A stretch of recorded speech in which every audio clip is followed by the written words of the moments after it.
For Lil Travieso, bro, I remember seeing I think one of the first videos that popped out, and it said that Swifty Blue was about to sign him Right, to yeah. his I heard, label. yeah. They did a song together too, right? Video. Yeah, yeah, he was just about to sign him to the label, and then he didn't sign him. So that was kind of it. And That's Swifty was it. probably the biggest at that time. Like Yeah, at that time, yeah, he was huge. Yeah, yeah, bro. It's sad what's like all the news that's surrounding Swifty Blue right now, because right. I think a lot of people always try to get in my ear and they tell me, nah, bro, screw that dude. Like, you don't even know who you're getting into it with. And but I'm just like, well, to me, bro, like I don't really judge people off of what somebody else told me. Right, Like if yeah. somebody told me, hey, a Mile High Minute, don't go with that dude, bro.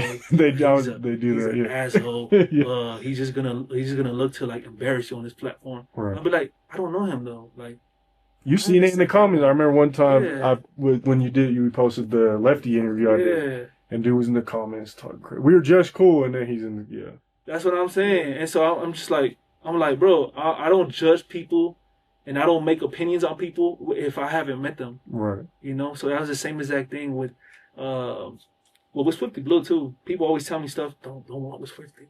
Don't work with Swifty. He's gonna get you. He's gonna rob you. I've been in the studio at 3 in the morning with Swifty Blue. Nothing happened to me. So um, he's not that type of dude, bro. But it's unfortunate what the situation that just came out. Yeah, with I think 19 people 19 people. arrested. What? Yeah, what happened with that? Like, So what they were saying is that there was a plot to off Swifty Blue, and there was 19 people who were involved, who were part of a prison gang.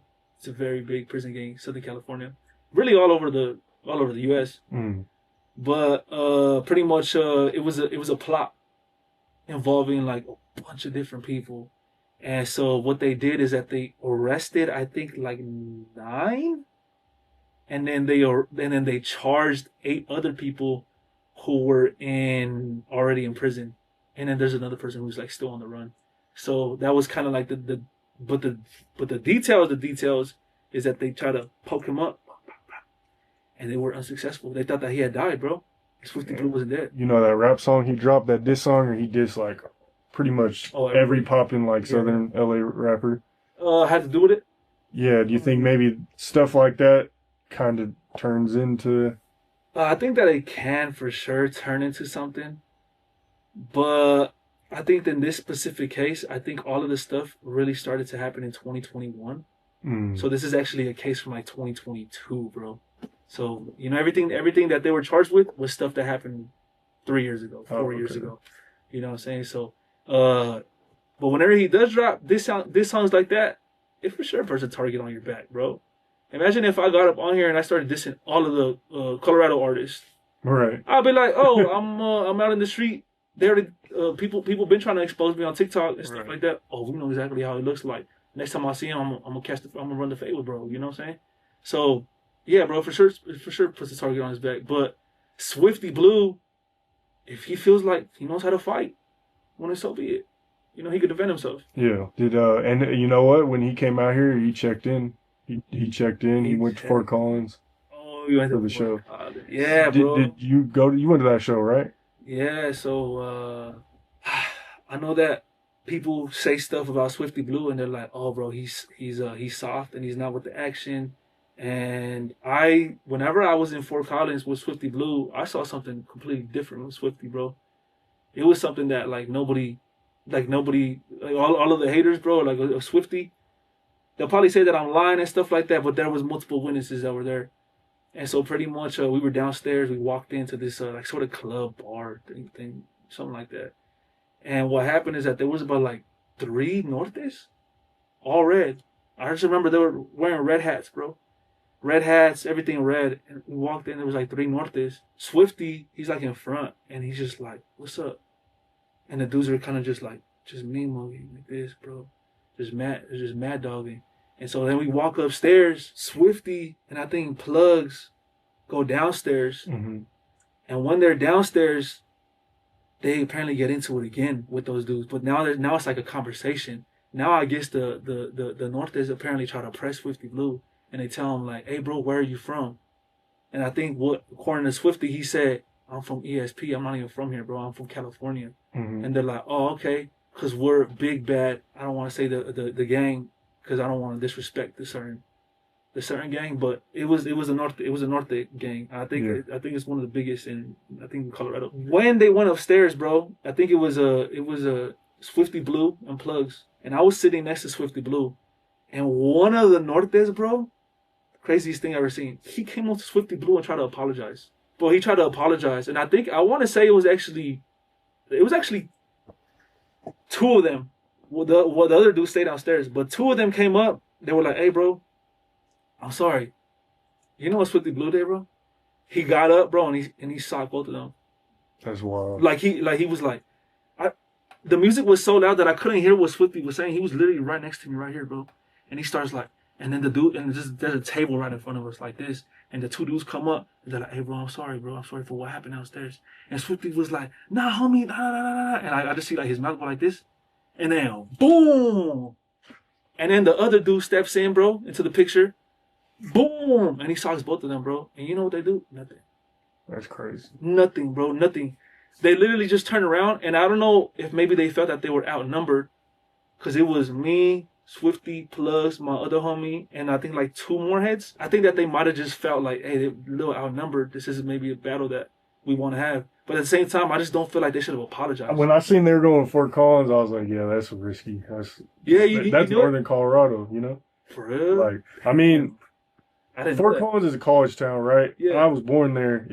I was little though, so I never really seen no gangbang or nothing out. But like that is Northern Colorado, you know. So it's like off rip when you see that, you're like, oh, that might be some issues, or there might be something messy or something going down. You know what I'm saying? I don't know. So. And see, the thing with it is, Swifty, bro, he lives in Southern California, so like he never runs into Nortes. But the time that he runs into Nortes, he literally socks two of them. You know what I'm saying? And I think that the table really held him back. Because otherwise he would have probably, I don't know, done some other stuff. You know, well, Plugs, he's with us, bro. He's a boxer. He was there and he was kind of just watching it just with us. You know what I'm saying?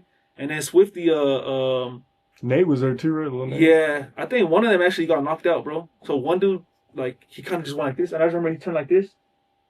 And he just starts walking away. And his homie, he's the one that got slid. He's on the floor, bro. Yeah. And he's on the floor and he's just kind of like looking up. He's probably thinking that we're going to jump on him. It's like, nah, bro, you kind of already lost the battle. You know what I'm saying? That's whenever they get up, they leave.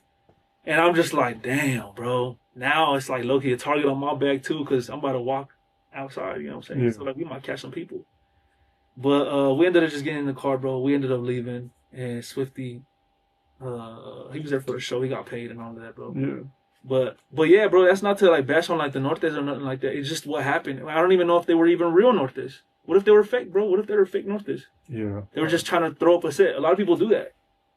Like they're like from different parts of town, bro. They're from the suburbs or something. I'm from the Norte. Like, nah, bro. Or I'm from the Sur.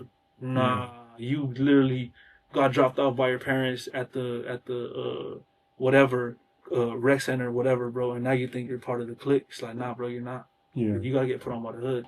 People get confused, bro, for sure. What happened with the dude downtown? He took off your hat, but the craziest thing behind it is one of the biggest Denver rappers ever. They call him AP. Okay. Kind of breaks it up a little bit from what it seemed like on the video. Yeah, he's wearing the Rockies jersey. I think from what I did see is I did see, but there was like low-key a lot of people there, bro. In that There was. video. I think it was probably after a Rockies game or something. Bro, you know what happened is that I made the biggest mistake that day of trying to ask a drunk dude who is 6'5", does he know how to fight? Yeah, I know, because you told him to throw the hands, like, and he probably took it.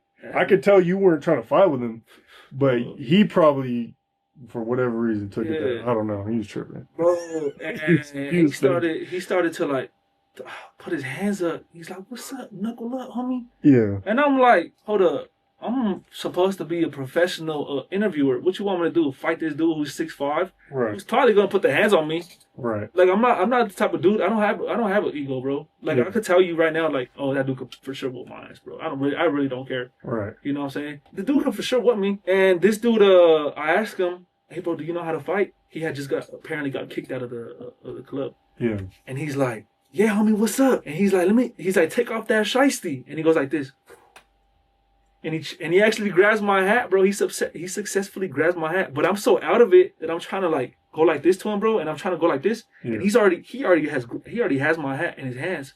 I'm like, what the hell? It really caught me so off guard, cause I'm just like, first of all, there's like 25 cops right here, bro. They literally do nothing about it. You know what I'm saying? Yeah. But I'm just like, bro, yeah, like this is literally insane. And this dude taking off my hat, and then on top of that, bro, he literally disrespects me, and worst thing he could ever do, grabs my hat and throws it into the middle of the street. You know that street that's right there, right? The big street? Yeah. All the Market Street or whatever. Yeah. Blake Street. He throws it right there. All the cars are passing by like this. And then somebody from over there that's on the street grabs the hat and throws it again, bro, toward us. And the whole time I'm like, what the hell? Like it happened so fast. And I remember like one of his homies like grabs the hat, and I'm just like, let me see, bro. And I try to like snatch it from him. He's like, nah, bro, here. And he like gives it to his big homie, who like, I don't know, he's like his little puppy or something. He just like gives it to the big dog, bro. And then the big dog just takes the hat, bro. And then I'm just like, hey, bro, can we like continue this interview? And he's like, yeah, bro, what you want to ask me? And that's whenever I asked him, I was like, bro, that's whenever I knew I had to switch it up. I was like, I came at him at the wrong angle. Yeah. I shouldn't have asked him at the wrong angle. I told him, what's the first thing you look for in a girl? You know what I'm saying? Or like, what's the most romantic thing you've ever done with a girl? It kind of like switched up his entire mentality from like, oh shoot, like this isn't about fighting. This is about like something emotional or something. And he starts like almost crying on the interview. Yeah. And I was like, what happened, bro? Like, why are you so hurt? And he's like, it's because these fools just kicked me out of the club. I'm like, you could have just told me that, bro. Right, yeah. Like you're hurt over something else, and you're trying to take it out on me. Yeah. So we ended up just like shaking hands. He didn't apologize or nothing, but we ended up shaking hands. And then I ended up running that video back, and I did see that dude in the comments, the AP guy, and they're like, oh, is that AP in the back? I'm like, oh, okay, that it was probably his friend. You know what I'm saying? Yeah. These dudes are all connected. But he didn't know. AP probably don't know me. But yeah, it's crazy to see, bro. Small world, you know what I'm saying? I still to this day I still don't know who the Fresno dude is. Did you know who was recording that, or did they take a clip from one of your videos? No. It was actually my girl that was recording that. Oh, okay. That's why like I low-key don't want her to record for me no more. Yeah. Because I'm just like, I don't want to put her in those scenarios. Yeah, I feel that. You know what I'm saying? So that day, bro, I keep my relationship private. Yeah. So that day, I made the mistake of bringing my girl, and I also made the mistake of interviewing drunk people while not having security. Bad idea. So now, 44 Vato, if he ever does any more drunk interviews, he will have security with them. Good idea. That still won't happen again, bro. Bozo, when I interviewed him, he said he could see the potential for in the future there being peace between the northern and the southern rappers or some. If someone goes mainstream. If someone goes mainstream? Like if a northern or southern rapper goes mainstream. He's not saying there will be peace, but he's saying he thinks it could be potential. Yeah. What do you think? So it'd be kind of like YG and Nipsey. Type, yeah. You know, it'll be very, very hard. And the only reason why is because there's been a lot of southern rappers that have went out there, and it feels like the industry just blackballs them and puts them on the shelf because they're southerners and because they're too hood. You see what they're doing to Lefty right now, bro. Even though he got on one of the biggest songs of the entire year, they're still treating bro like he's an upcoming rapper. You know what I'm saying? He kind of does it to himself, though. He kind of does it to himself. You know, I think that Lefty, he just needs to get rid of that drug problem, bro. Yeah. And I don't know if anybody has told him that, but somebody needs to tell him that. And if somebody hasn't told him that, let it be 44 Watt, bro. Lefty, bro, you got to get off the drugs, bro. Otherwise, you're just not going to be successful. And you might think that you're successful right now, which you are, but it's going to damage your future crazy, bro. Crazy. I personally think that Lefty actually has the potential, bro, to do that. What you just said with the Nortes, you know what I'm saying? Yeah. Made some stuff with the Nortes. Maybe he hinted at it. Maybe him and like Rico too Smoove, bro. Something like that, bro. That'd be so dope. I think that not only one Sudan or Southside rapper would have to go mainstream, I think that somebody else from the North would also have to go mainstream as well. Yeah. And then those two could, could do it. But so far, there's not really one, bro. Lefty is probably the closest mainstream rapper that the Southside has. And in the North, can you think of any? Probably Rico's probably the closest. I mean, Acito's. Acito, Lazy Boy. But see, they're not like mainstream. Yeah, they're more like. Yeah. I think their follower count isn't even that high. So something would have to pop, bro, and then it would be possible. I think even Lefty kind of hinted at that in our interview. He didn't say there would be peace, but he said he sees what Gold Toes is talking about bringing it together. That's some along those lines. And he said he was done dissing, and then I'm pretty sure he dissed after that. But me personally, bro, I know what Bozo said, right? But I personally think there will never be unity between North and South, bro. I think that the politics that goes with that will not let that happen. And I think that if it ever were to happen, it would take at least 100 years for stuff to like really evolve and change. Why do you think it was easier for the Bloods and Crips to do that, but it's so hard for the North and South to do it? Because they're so far. Because I think North and South is just, bro, freaking hundreds of miles away. And when you look at Bloods and Crips, they're living in the same hoods. Right. You know what I'm saying? So I think that's why. But imagine if in Southern California there was Northsiders and Southsiders. Right. That's what I'm saying is it's not gonna happen, bro. This whole unity stuff between North and South, I feel like personally, bro, it's a waste of time, bro, because nobody's gonna do it. You talk about the prison stuff, yeah, there might be some unity inside there, but in the streets, whole different thing, bro. Yeah. Personally, hope it does, bro, but I don't know. And that's the other thing too is like they're so far away from each other. Like you think about Chicago, right? Like okay, you got the GDs and the BDs, they're right next to each other. Like literally, like I drove by O Block. Yeah. O Block's right here. I went down 64th, and here's 63rd. Like, literally, you could walk 5-10 minutes, and they're for real. Yeah. Oh, it's like that close. Yeah, but then when you look at like northern and southern Cal, it's like, yeah, you got Sodeños up north. I hear that, and like you hear about it in the Woody documentaries and stuff. But like you said, LA's mostly Sodeños, and then up north, you know, it's probably mostly Norteños. So it's like, if y'all, why can't there be peace if y'all don't live around each other? You know, I don't really know. I'm a blogger, so I don't really. Yeah, it's just the length. It's the length, bro. I think it's just the distance that it is. Yeah, I think it's much different. And even though you got the sur and the norte. Yeah. In the north part of California, it's just not enough to mend stuff. It's just not enough, bro. It's not enough. I don't think it'll ever happen. Just for that same reason. Yeah. And also the prison politics. I don't know if that will let that happen. You know what I'm saying? But I mean, I hope for the peace. Right. I like to see people lose their lives over gangs and stuff like that. But we'll just have to see, bro.